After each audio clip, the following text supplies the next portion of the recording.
할렐루야, 주님을 찬양합니다. 시편에 부흥이 있다.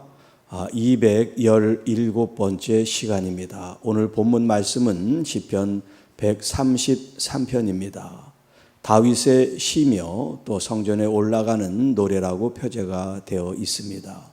그 내용으로 분류를 하면 잠언 혹은 지혜가 있는 시라고 해서 지혜시라고 그렇게 불리고 있습니다. 자, 이 본문의 내용을 보면 다윗이 그 형제를 축복하고 또 형제가 연합하여 하나님 안에서 복을 받는 이 말씀을 기록하고 있는데요. 우리가 다윗 그 자신의 형제를 보면 다윗은 8번째 아들로서 위로 형들이 이제 7명이 있는데 그 형들과 이 다윗의 관계가 그렇게 좋았다고 얘기할 수 없을 그런 본문들이 이제 좀 성경에 나오죠. 또 그 아들들, 다윗의 여러 부인을 통해서 얻은 그 아들들, 그 아들들의 이제 성경에 나온 기록들을 보면 살인과 또 여러 가지 이제 그런 좋지 않은 일들이 그 형제들 간에 있는 것들을 우리가 이제 보게 되는데요.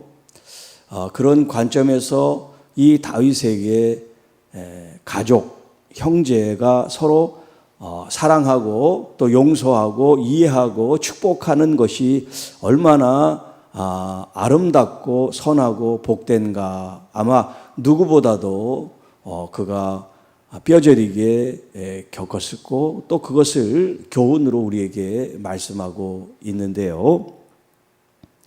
이 133편이 1절부터 3절까지 굉장히 짧은, 다른 본문에 비하면 짧은 말씀이지만 우리에게 주는 그 교훈의 깊이는 굉장히 크다고 할 수가 있겠습니다. 그래서 자, 1절에 보시면 보라, 형제가 연합하여 동거함이 어찌 그리 선하고 아름다운고.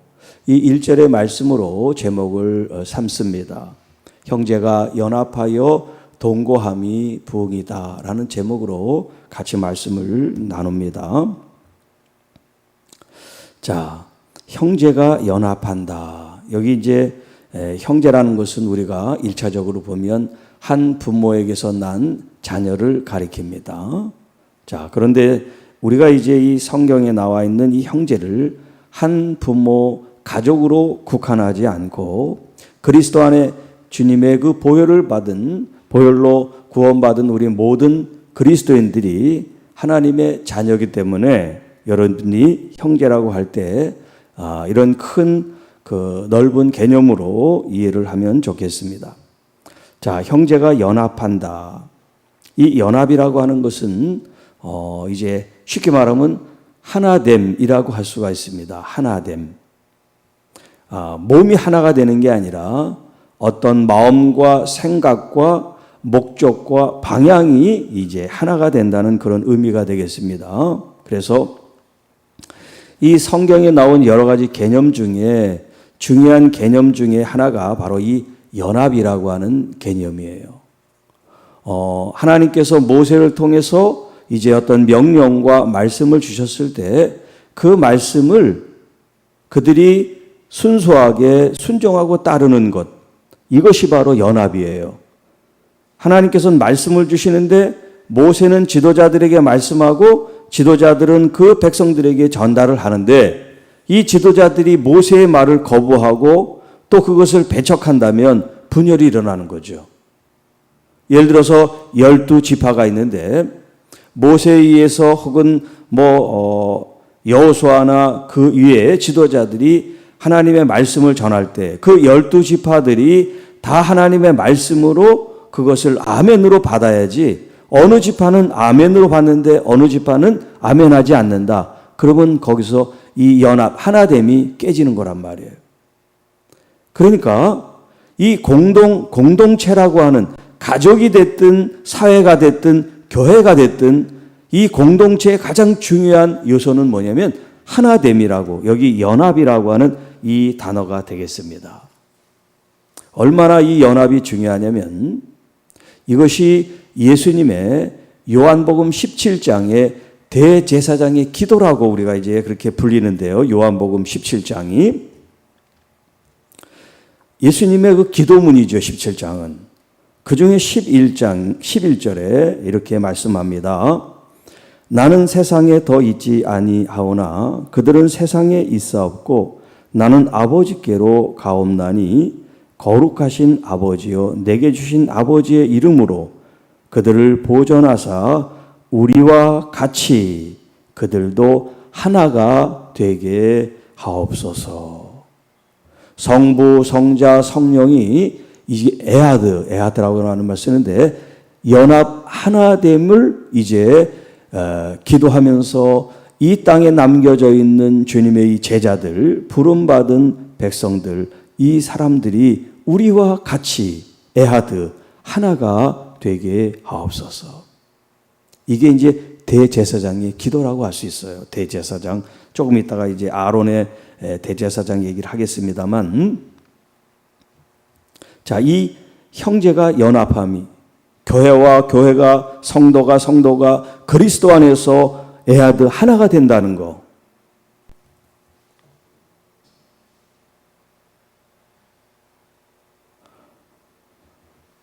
형제를 연합함이 이것이 하나님 안에서 우리에게 주신 축복인데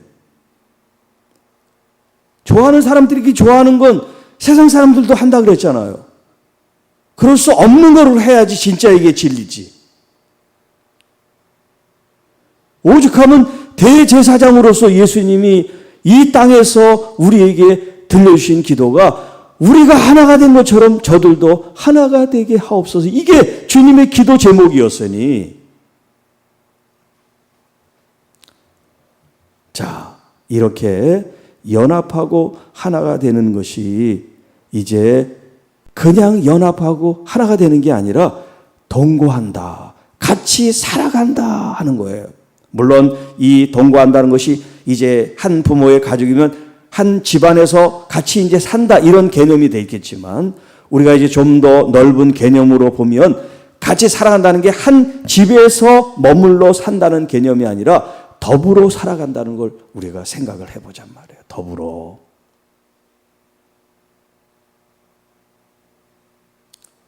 자, 여기 동거한다 이 말이 이제 그 전에 여호와께서 시온 여호와의 거처에 거하신다는 그 단어 있었죠. 그 야샤브라고 하는 그 단어를 여기 동거한다는 말에 똑같이 쓰고 있는데요. 어디에 머문다, 거주한다, 산다 그런 걸 얘기해요. 그러니까 폭넓게 쓸 수가 있어요. 자, 더불어 살아라는 거. 서로 뭐가 나고 배척하고 싫어하고 미워하고 그런 게 아니라 더불어 연합해서 같은 형제 자매니까 미운 것도 있고 싫은 것도 있지만 형제니까 그것을 같이 감싸주고 이해하면서 함께 살아가는 것, 그것이 얼마나 선하고 아름다운가. 여기 선하다는 것은 토부라고 하는 말이에요. 토부. 하나님이 보실 때 좋다 그런 말이죠. 토부. 선하고 좋은 거. 이 아름답다고 하는 것은 나임이라고 하는 말인데 이것은 기쁘다, 아름답다, 보기 좋다. 그러니까 앞에 있는 선하다고 하는 것과 이 아름다운 것이 조금 다르지만 같은 개념으로 이해할 수가 있어요. 자, 좋은 사람, 흠없는 사람, 이쁜 사람만 사랑하고 좋은 건 누구나 할 수 있어요. 그러나 흠이 있고 뭐가 나고 좀 부족하고 그렇지만 똑같은 눈으로 바라보고 사랑하고 축복하기는 어려워요. 어려운 일을 해야 이게 정말 선하고 아름다운 일이지. 누구나 다 할 수 있는 일은 의미와 가치가 떨어져요. 그러나 남도 모두가 다 바라보고 싶지 않고 품고 싶지 않고 멀리하고 싶지만 여러분 그리스도 안에서의 이 마음을 갖고 우리가 바라보고 이해하고 축복할 때 더 큰 은혜와 역사가 나타나게 된다. 자, 요 형제에 대한 말씀은 조금 다시 전하겠습니다. 자, 2절.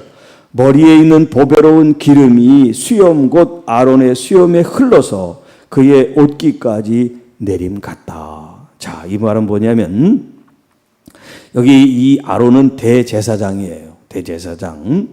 이 대제사장이 이제 임직식을 대관을 할 대관이라고 이제 왕은 대관이라고 그러고 이제 다른 것은 이제 임직이라고 하는데 그 직분을 수행하는 그 자리에서 기름 부음을 받단 말이에요. 그래서 모세가 이 아론에게 관유, 거룩한 기름을 붓는 장면이 이제 출애굽기 29장 그 이후에 이제 나오죠. 그게 머리부터 기름을 부으면 이게 기름이 쫙 흘러내려요. 그리고 이 대제사장은 일반 옷을 입은 게 아니라 대제사장의 그 에봇을 입었단 말이에요. 에봇이 이제 조끼같이 생겼는데 이 속옷도 구별된 옷을 입어요. 그냥 뭐 늘 평소에 입던 옷을 입고 에봇만 딱 걸치는 것이 아니라 속옷부터 몸 겉옷까지 전체를 구별된 옷을 입는단 말이에요. 그리고 거룩한 기름 관유도 하나님 앞에 드리는 기름으로 따로 제조를 해야지 저 기름이 좋다고 사람들이 그 함부로 제조하면 하나님의 심판을 받게 돼 있어요. 그러니까 이 거룩한 이 관유를 대제사장이 지금 기름 부음을 받는 그 장면을 지금 여기 묘사를 하고 있는 거예요. 머리에 있는 보배로운 기름, 이건 거룩한 기름 관유를 말합니다. 자, 이 기름이 머리에 부었는데 이게 머리를 타고 얼굴을 타고 내려가지고 수염을 이제 적시겠죠. 기름이 이렇게 쭉 내려오니까 수염을 적시고 그 다음에 옷깃을 적시겠죠. 이제 그런 얘기예요. 무슨 기름이 한두 방울 떨어지는 게 아니야. 우리 기름집이 있는데 기름을 머리에 확 붓는 거야. 그러면 여기서부터 이게 줄줄줄 흘러내리는 그런 장면이에요. 자, 기름을 열었을 때부터 그 향기로운 냄새가 나겠죠. 그 주변을 진동시키지 않겠어요? 조그만 것도 아니고 기름을 머리에 부어서 몸을 적실 정도니까. 자, 이렇게 그의 옷깃을 적시고 내림같이. 그리고 또 헬몬의 이슬이 시온 산들의 내림과 같이. 자, 이 말이 뭐냐면 이스라엘의 이제 최북단에 있는 산이 이 헬몬 또 뭐 헐몬 이렇게 좀 단어를 좀 말을 하는데 뭐 헬몬이든 헐몬이든 부르는 사람들이 좀 그렇게 부릅니다만은 하여튼 이제 그 이스라엘의 북단에 헬몬산이라고 있는데 그 산에 얼마나 이것이 산이 높은지 365일 그 위에는 설산처럼 눈으로 덮여 있어요. 근데 이게 이스라엘만의 산이 아니라 그 주변에 레바논, 요르단 함께 이게 공동으로 이렇게 같이 산이 이렇게 돼 있고 나라들이 그 밑에 이렇게 연결돼 있어요. 그러니까 그 이 헬몬산은 어느 한 나라 산이다 그렇게 얘기할 수가 없어요. 서로 같이 경계가 같이 돼 있으니까. 자, 그렇게 큰 산인데 이 산에서 내려오는 이제 이 이슬이나 이 빗물 이런 물들이 위해서 레바논도 흘러가고 이스라엘도 흘러가고 이제 그러는 거예요. 자, 그렇게 이 빗물이 흘러내려 가지고 이스라엘 시온의 산들 그 산들에게 내림과 같다. 뭐가 하나님께서 우리에게 복을 주시겠다고 말씀하신 영생이 그와 같다는 거예요. 그런데 그 복이 뭐냐면 형제가 연합하는 것이라고 하는 거예요. 연합하고 동거하는 게. 이것이 대제사장이 관유를 받고 그 영광스럽고 보배로운 기름이 머리를 흐르고 수염을 타고 옷깃에 젖는 것과 같이 이렇게 사랑할 수 없고 또 뭐가 나고 불편한 그런 형제들을 서로 사랑하고 축복하고 함께 더불어 살아가는 것이 이것이 거룩한 하나님 앞에서의 복이다, 영생이다 라고 말씀을 하고 있어요. 자, 그러면 형제와 연합하여 동거하는 게 이게 영원히 사는 영생인가 하는 말씀이에요.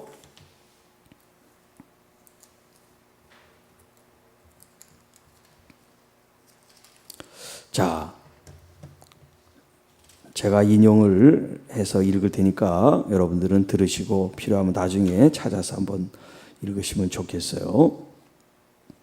자, 사도 베드로가 말씀한 것과 그 다음에 요한 사도가 말씀한 것을 좀 여러분에게 소개하면요. 사도는 베드로 전서 1장 22절에 너희가 진리를 순종함으로 너희 영혼을 깨끗하게 하여 거짓이 없이 형제를 사랑하기에 이르렀으니 마음으로 뜨겁게 서로 사랑하라. 여기 형제 사랑에 대한 말씀을 하고 있어요. 또 2장 17절에는 뭇 사람을 공경하며 형제를 사랑하며 하나님을 두려워하며 왕을 존대하라. 또 3장 8절에 마지막으로 말하노니 너희가 다 마음을 같이 하여 동정하며 형제를 사랑하며 불쌍히 여기며 겸손하며.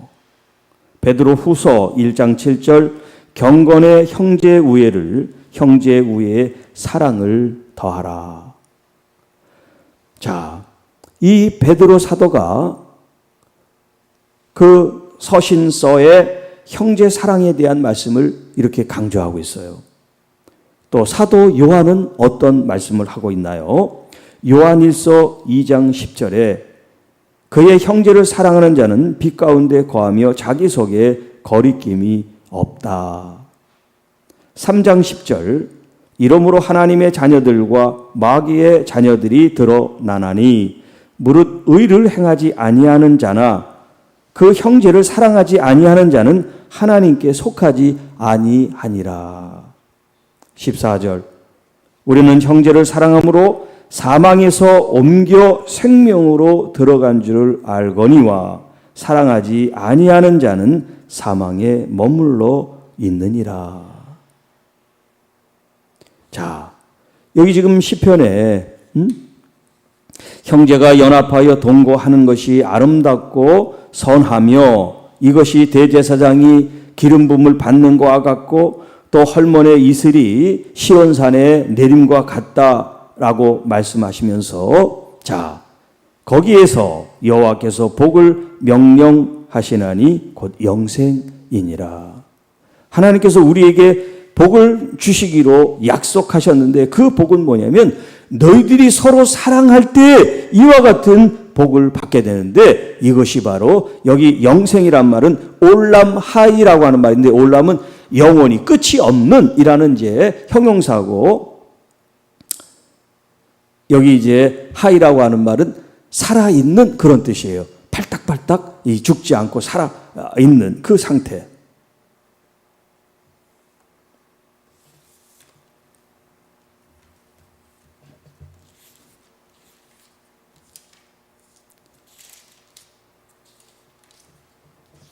요한복음 3장 15절 16절에 이제 이 영생에 대한 말씀을 우리에게 주고 계신데요. 이는 그를 믿는 자마다 영생을 얻게 하려 하심이라. 하나님이 세상을 사랑하사 독생자를 주셨으니 이는 그를 믿는 자마다 멸망하지 않고 영생을 얻게 하려 합니다. 예수 그리스도를 믿는 사람은 이미 영생을 가졌고 라고 표현하고 있죠. 영생을 앞으로 영생이 있을 거다, 받을 거다, 미래로 말한 게 아니라 우리가 예수 그리스도를 믿는 그 믿음과 함께 영생이 주어졌다 이렇게 표현하고 있어요. 그러니까 여러분들은 이미 예수 그리스도를 믿는 그 믿음 안에서 영생을 얻었습니다. 그러니까 이 믿음이라고 하는 게 예수님을 내가 구주로 영접하고 믿는 이거로만 우리가 생각하면 안 돼요. 이 믿음에는 이 형제 사랑이라고 하는 이 의미도 포함이 되어 있는 거예요. 예수님께서 왜 십자가를 지셨습니까? 사람들을 구원하시기 위해서 아니에요. 예수님은 사람들을 구원하시고 그들을 사랑해서 십자가를 지는데 우리는 나만 예수 믿고 천당 가면 된다 이런 생각을 하면 안 된단 말이에요. 내 주변에 있는 형제들도 함께 사랑해서 그들도 구원을 받아야 된다. 이렇게 생각해야지 진짜 믿음의 사람이지. 나 혼자 잘 먹고 잘 살고 부자가 되고 성공하고 복 받으면 돼. 그건 믿음이 아니에요. 믿음은 나의 유익을 구하는 것이 아니라 다른 사람의 유익을 구하는 게 믿음이에요. 그래서 사랑의 열매, 사랑의 그 새 계명이 뭐냐? 주님께서 십자가를 지시기 전에 마지막 만찬에서 주신 이 피로 세운 새 언약의 새 핵심이 뭐예요? 새 언약의 핵심이 서로 사랑하라는 거. 그 새 언약이 새 계명으로 우리에게 주신 말씀이란 말이에요.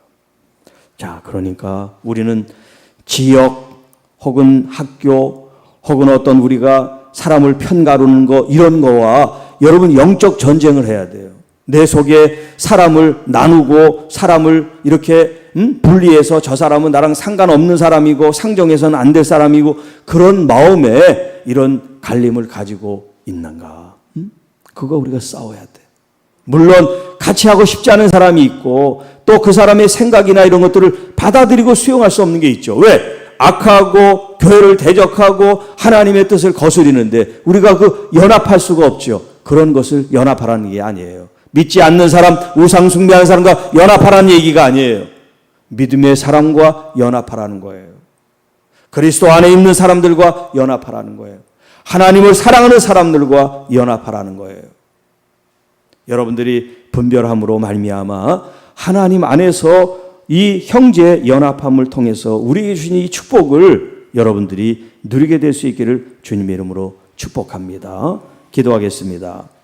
주 하나님 아버지 감사합니다. 오늘 주신 이 말씀을 통해서 성부, 성자, 성령 하나님이 하나 되신 것처럼 오늘 우리도 하나 되기를 원합니다. 또 하나됨을 통하여 하나님의 거룩한 뜻이 나타나기를 원합니다.